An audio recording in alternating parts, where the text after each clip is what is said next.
Coming together to compare books, these entrepreneurs and business leaders from China and across the African continent are meeting to evaluate the impact of the many inter-regional commercial engagements between the two sides and map out important future endeavors too.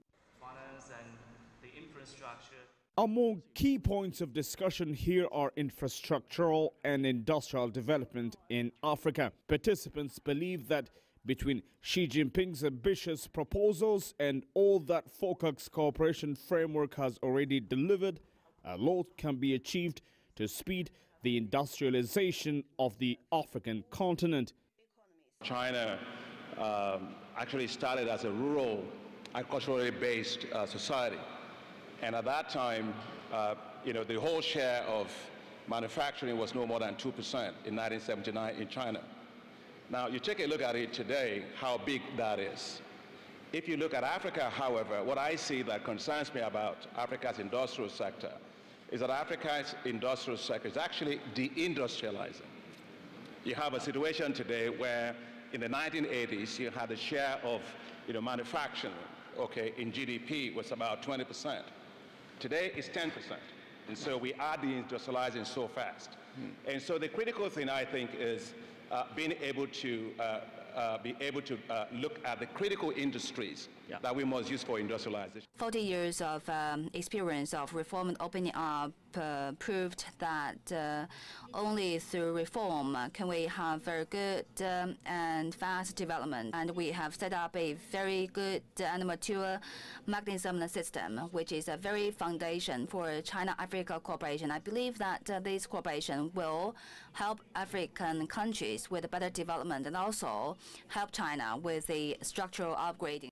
Africa has already started its journey of industrialization and addressing the issue of its infrastructure deficit. And thanks to aggressive Chinese investment in roads, infrastructure and industrial parks, the continent is moving down the road of development at an ever-quickening pace. Ethiopia and Rwanda, for instance, are two front-runner countries in this regard. And after President Xi's recent proposals to deepen the commitment to this dual development path, representatives from both countries are hoping for more of the same. Our 2025 national vision is to make Ethiopia a manufacturing hub in Africa, actually.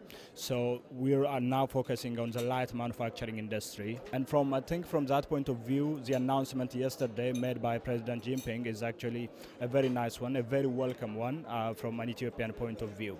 Because one of the most pressing challenges that we have as a nation is actually to create a job for the burgeoning youth population. And industrialization is actually the best way to proceed about that. With these announcements, including the increased funding into CAD fund, which is now 10 billion, including the possibility of heavy investments in industrial infrastructure, notably special economic zones, including also investments in connectivity infrastructure such as railway, roads, we see a huge opportunity. And this is the only opportunity Africa has, probably to shift, and improve the current imbalance in the structure of our trade between Africa and China. There is more good news for Africa's entrepreneurs and business representatives. In addition to the promised $60 billion, President Xi Jinping has asked Chinese investors to invest $10 billion. These investments are expected to boost the infrastructure and industry sector development and expedite more economic growth for the people of Africa. Group Chala, CGTN, Beijing, China.